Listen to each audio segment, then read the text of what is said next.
Hello and thank you for watching. I'm Jennifer with Olympia Piano. This is video number 5 in the study guide series for Claude Debussy's Clair de lune. And in today's study guide, what we're going to talk about is a little bit about fingering.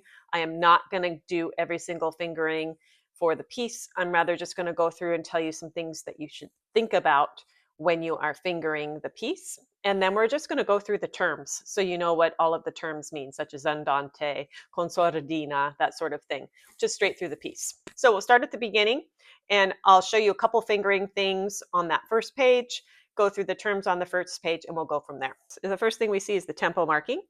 Andante, très expressive. Andante is regarded as one of the slower tempos, which is appropriate for this piece. And then we have très expressif, which is just very, très expressive, very expressive. Personally, I interpret the very expressive part also to a little bit the tempo. So this is not a metronomic piece, though you do want to use the metronome to help you get the rhythm correct, so then you can be flexible with it. Now, the other marking that we encounter here is con sordina. Because this is such a popular piece, there are a lot of opinions on con sordina. If I'm looking in my Harvard Dictionary of Music, which I am, sordina means mute. I like to interpret these two words meaning use the soft pedal. The soft pedal is allowed during this piece, and the soft pedal is the pedal on the left-hand side of the piano, which will shift your keys over. So they're just playing two strings at the top of the piano and one string the bottom of the piano. So it gives more of a muted. Okay, so I'll play it both with the soft pedal and without the soft pedal. Here is no soft pedal.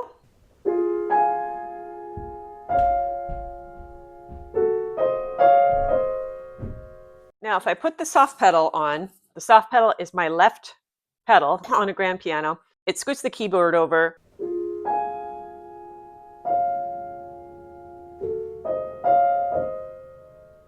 Okay, so as I mentioned, I'm not going to go through every single fingering for every single note, but I want to show you two measures to help you think about how you want to figure out the fingering. So one of the key things you want to make sure you do is finger it. So if you didn't have the pedal on, you were holding fingers through or playing legato when it was under a slur, which is often in this piece. I'll just show you how I notate the pedal just here at the beginning to give you an idea. I think fingering is pretty important, so I have fingered this whole piece because I do teach it often. And so you'll see here at the beginning, I have this 4/5 4/2. And all that means is if I do 4/2, then I'm going to take my fifth finger, 4-5, means switch to that, then I'm lifting up. Or you could just do 5/3 for that. Lift the third finger and then play 4/2. So it's up to you to decide that sort of thing, what feels comfortable to you. Here's another example, kind of a more complicated one, a little bit lower. I'm talking about this area right around here. So you got to figure out, are you going to play 3/5 and then just reach to 1? Or are you going to play 1/2, 5/1? That sort of stuff. So let me turn to the next page. First of all, in this section, there's not a lot of variance with the fingering because the chords are so big. So you just do what you can for the fingering. But let's go over the terms. So this first term, I'm going to read from my Harvard Music Dictionary here. Rubato, an Italian term, tempo rubato, stolen time. What this means is, in performance, the practice of altering the relationship among written note values and making the established pulse flexible by accelerating and slowing down the tempo.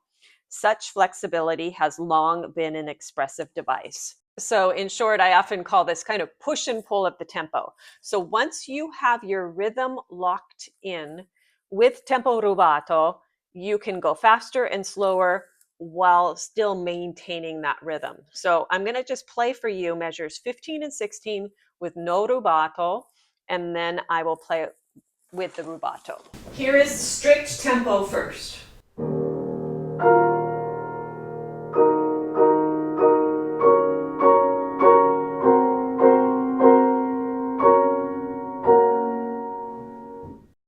Now with the tempo rubato, what I like to do is let the beats in measure 15 kind of gradually get faster through the groups of 3, and then really pull back when he gets to the group of 2, that duple.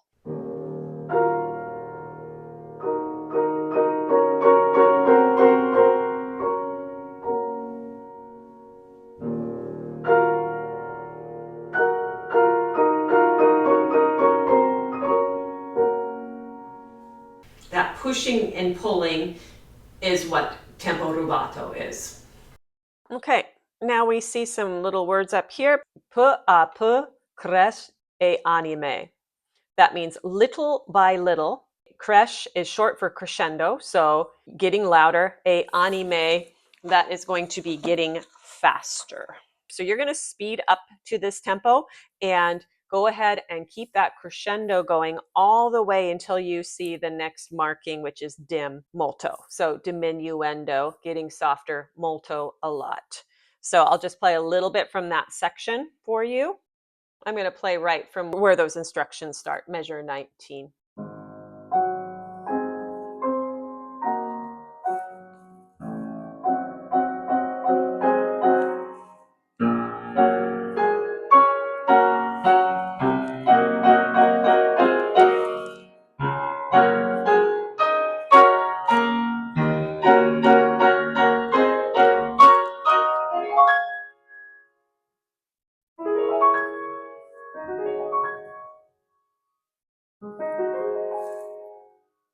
So in what I just played for you, I was speeding up, getting louder, all the way to here, and then I made a big diminuendo.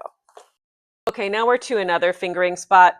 The main thing here, what you've got to decide is how many notes are you going to play with the right hand and the left hand on these. So this first one's split up 4 and 2. You can either do 4, where that 2 would cross over, and then 2 in the right hand, or you could do 3 and 3, in which case you would do 5, 2, 1, 1, 2, 4. Same thing here. Are you going to do 5, 3, 2, 1, 5, 1, 3, or 5, 2, 1, 1, 5, 2, 3? So it kind of depends on how large your hand is for some of this fingering stuff. So work it out, figure out what's the best for being true to the duration of the held notes and that sort of thing. And then we have another tempo marking, un poco mosso, a little bit, un poco. Mosso in my dictionary says moved or agitated. So basically this is just a little bit faster, this section. So we've come from this slow 1, 2, 3, and this might just move a little faster.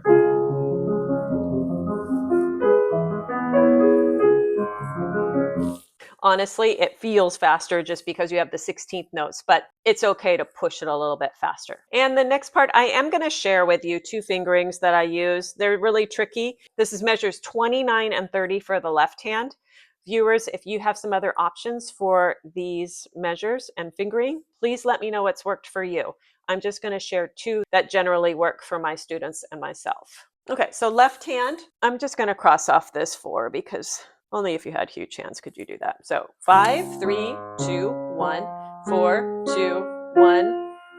Generally, that's going to work the best. 2, 1, 2, 4. Now, take a look at this top line first. This is the one I tend to use the most often. So coming from the top, 1, 2, 4, 1. Then switch that 4 to 2. 2, 1, 2, 4, 2, 4. So you've got to kind of fold your thumb under and then keep that same angle of the hand, then open it out. The other one you can do is starting from this second beat here. So you kind of finish this pattern out and then scoot over. So you're finishing out that group of 6, 1, 2, 3, 4, 5, 6, and then hop over, grab this A flat with finger 1, and then switch.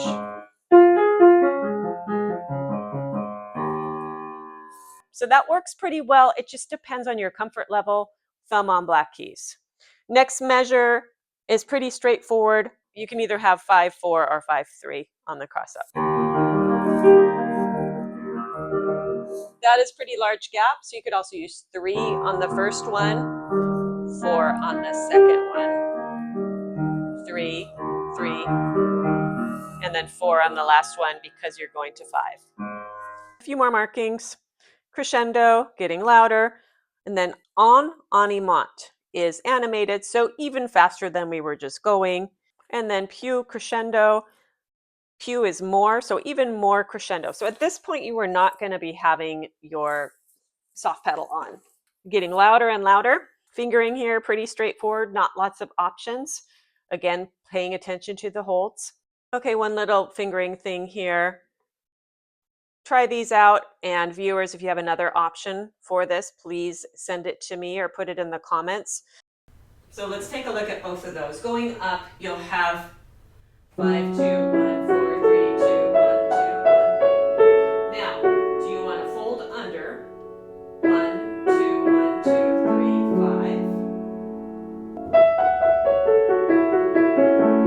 5? Or do you want to open out your hand? Basically, it's about the comfort level of do you like your hand this far open or not. 2, 3, 4, 5. Keep it scooting. 3, 1, 2, 3, 5, or 5, 2, 1, 2, 3, 5. So see which of those fingerings might work for you. You want the arpeggios to feel as effortless as they can, even though the notes are a little bit tricky and there's lots of black keys. Do your best on that and let me know which one worked the best for you. A new term, calmato, that means just gradually getting calmer. So we've kind of sped up, we've gotten louder, now we are getting calmer, slower, softer. And he gives us the PP right there. Anyway, just one little fingering here. You've just got to work this section out because your hands are kind of on top of each other. So right hand, is it better for you to go holding the 5, 3, 1, 2, and then kind of scooting that over 5, 4, 2, 3. Meanwhile, your left hand is coming underneath into this territory. So your right hand is figuring out this fingering, whereas the left hand is coming underneath.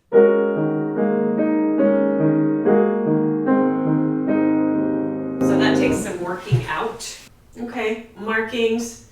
A tempo, capital I, little o. That's just shorthand for primo, which means the tempo at the beginning. So whatever tempo you started with, you're coming back to that tempo. Nothing too crazy with the fingering here.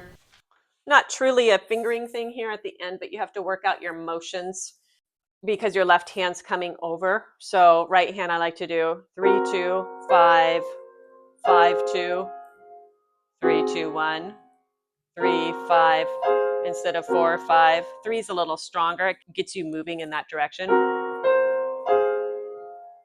And then left hand, 5, 2, 2.